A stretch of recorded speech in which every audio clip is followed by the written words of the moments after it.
Ya, memecat, jadi pecat. Jadi mungkin dia nemuin orang-orang yang menerima uang yang nggak bisa diampuni lagi, dipecat. Biar aja. Kalau kan pembersihan di situ, message-nya adalah ke teman-teman pajak yang lain, sekarang bukan saatnya main-main lagi. Di pasar kan katanya, saya pernah ikut tuh eh, fashion show yang didukung oleh Bank Sentral BI waktu itu, terus busana muslim, bagus-bagus. Wah, saya juga kagum. Tapi nggak lama saya dengar 99% busana muslim di sini dikuasai oleh produk-produk Cina. Kan jadi lucu. Kita belaga lah bagus-bagus-bagus, yang kuasai pasar sana. Nah, kalau persaingan normal mungkin saya nggak bisa apa-apa. Tapi yang ilegal-ilegal itu saya akan beresin. Supaya industri tekstil lokal maju, garment lokal maju, baju-baju gini mereka maju, kita maju. Itu jadi saya nggak akan ngasih pasar kita ke negara lain tanpa perlawanan itu.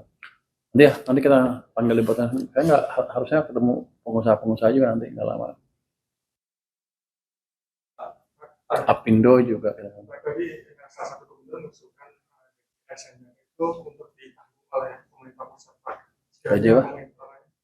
Oh, belum kita putuskan. Kalau dia minta semuanya tanggung saya, itu normal, permintaan normal. Tapi kan kita hitung kemampuan APBN saya seperti apa. Apalagi ini kan 9 bulan pertama kan ekonominya melambat. Ya naik turun, tapi cenderung turun terus kan. Jadi kalau diminta sekarang ya pasti saya nggak bisa. Kecuali saya tembus rasio defisit ke PDB di atas 3%. Tapi nanti yang ribut, Bloomberg ada, Reuters nggak ada, mereka yang ribut. Mereka akan bilang Indonesia tidak perlu, dan walaupun Amerika semuanya gitu ya, mereka akan nunjuk saya menteri nggak becus. Jadi saya jaga itu, saya jaga semuanya dulu. Saya optimalkan belanja, saya optimalkan pendapatan, saya hilangkan gangguan di bisnis. Kan lagi kita buat kok, lagi sedang kita buat tim percepatan program pembangunan kan. Di situ nanti ada salah satunya ada bottlenecking. Nanti di bottlenecking akan seru. Saya akan terima pengaduan dari semuanya ke bisnis. Saya akan rapat 1 hari dari pagi sampai sore. Putusin satu kasus, harusnya sehari bisa 6-7 kasus. Itu akan menarik sekali. Anda boleh dengar nanti. Berarti sikap Bapak tegas, Pak. Tuh, bukan tegas, orang yang nggak dipakai, uang yang nggak dipakai kita ambil enak aja. Terus ngapain duitnya di situ? Bukan tegas nggak tegas. Saya diem misalnya nggak diserap ya, di situ nongkrong. Kalau dia serap kan habis. Kalau nggak serap ya dia mau buat tegas nggak tegas, pokoknya nggak pakai di situ. Saya ambil satu tempat lain. Jadi tergantung mereka.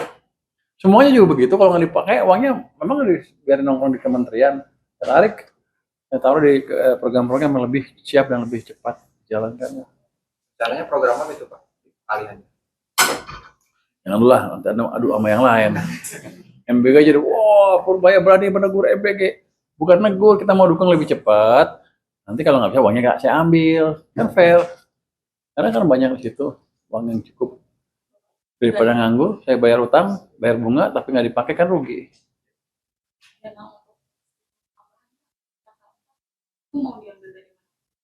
Nanti mau diumumin sama Menko ya? Tunggu deh dari Menko, yang saya duluan. Soal pendirian DPR itu udah ada update. Apa tuh? Soalnya kan sudah masuk ke dalam rencana. Nggak tahu, biar aja kalau dibangun. Tapi saya pikir sih, biar aja sampai sekarang. Soal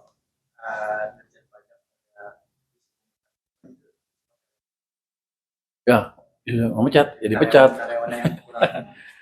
Jadi mungkin dia nemuin orang-orang yang menerima uang yang nggak bisa diampuni lagi, dipecat. Biar aja. Kalau kan pembersihan di situ, message-nya adalah ke teman-teman pajak yang lain, sekarang bukan saatnya main-main lagi. Pak, kemarin kan ke bea cukai di Soekarno banyak yang ini ya bawa email tes itu Pak. Ada beberapa dia bilang, tapi yang saya lihat bukan iPhone loh. Mereka juga beli apa? Yang biasa bukan Apple. Android juga sama, banyak juga ke situ. Sehari bisa berapa puluh dia bilang kemarin ya. Lupa saya nggak 80 kalau nggak salah sehari. Nggak banyak-banyak amat, tapi prosesnya cukup cepat. Kenapa Anda mau beli? Kembali lagi ke pertemuan kepala daerah tadi.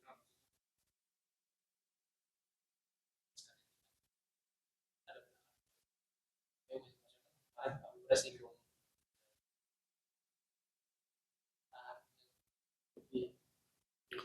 Ini gini, ini semuanya tergantung pada kepala daerahnya lagi nanti ke depannya. Saya kan ke pemerintahan baru, image mereka kan kurang bagus kan di mata pemimpin-pemimpin di atas kelihatannya. Jadi kalau mereka bisa perbaiki image itu ya nggak ada keberatan, bukan di desentralisasi jalan lagi, bukan sentralisasi lagi. Cuman sekarang sebenarnya dari uang nggak berkurang, 1.300 triliun dilempar ke daerah. Cuman prosesnya belum terlalu dibelanjakan daerah oleh pusat ya. Cuman prosesnya belum terlalu clear sehingga mereka juga bertanya-tanya apa betul uang itu masuk ke daerah. Nanti kita cek seperti apa sebetulnya.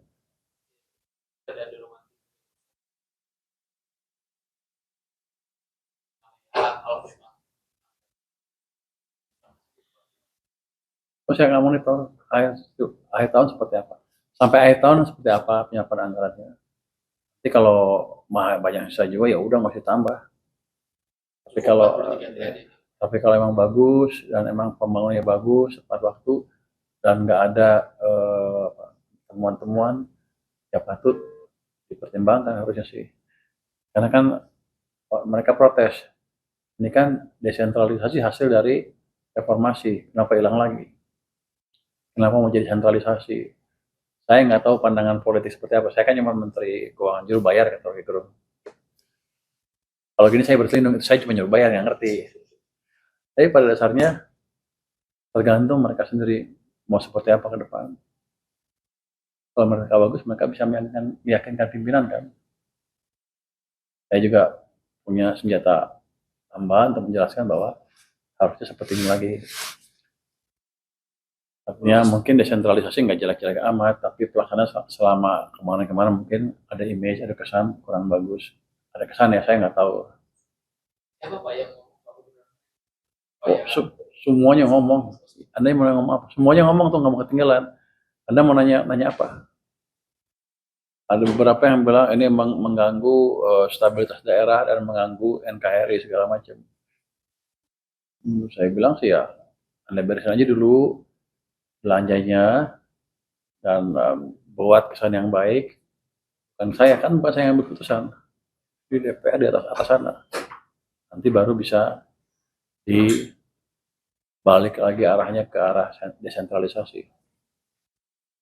Pak, makanya Pak terkait dengan Ini orang Reuters saya Pak. Reuters saya loh, Bloomberg.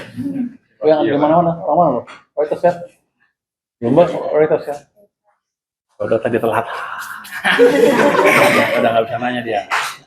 Selesai. Makasih semuanya. Wassalamualaikum warahmatullahi wabarakatuh. Jangan ya udah. Pak, ini Pak terkait rencana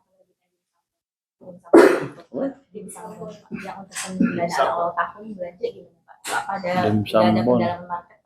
Dimsum berarti di Cina ya? Dimsum di mana tuh? Oh saya nggak tahu. Saya belum dilaporkan yang mana kalau saya.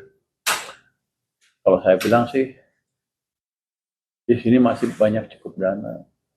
Kalau bisa ciptakan optimisme seperti ini dengan bantuan teman-teman ya, saya bisa manfaatkan dana dalam negeri dulu. Kalau bond itu kalau pasti dibalasnya dengan berapa dolar yang kita butuhin untuk bayar sehingga masuknya untuk membandingkan dolar tadi sehingga tidak mengganggu nilai tukar secara berlebihan. Tapi yang bagus kan kalau kayak Jepang kan mungkin 95% atau lebih bondnya dikuasai oleh investor domestik mereka. Jadi gejolak dunia nggak berpengaruh ke bond market. Ini kan sekarang asing udah makin turun tinggal 14% sekarang ya. Mungkin di satu sisi jelek katanya asing kabur, di sisi lain ya berarti sisanya kan domestik. Artinya apa? Kita bisa kendalikan stabilitas pasar bond dengan lebih baik kalau mau. Kalau mau ya. terkait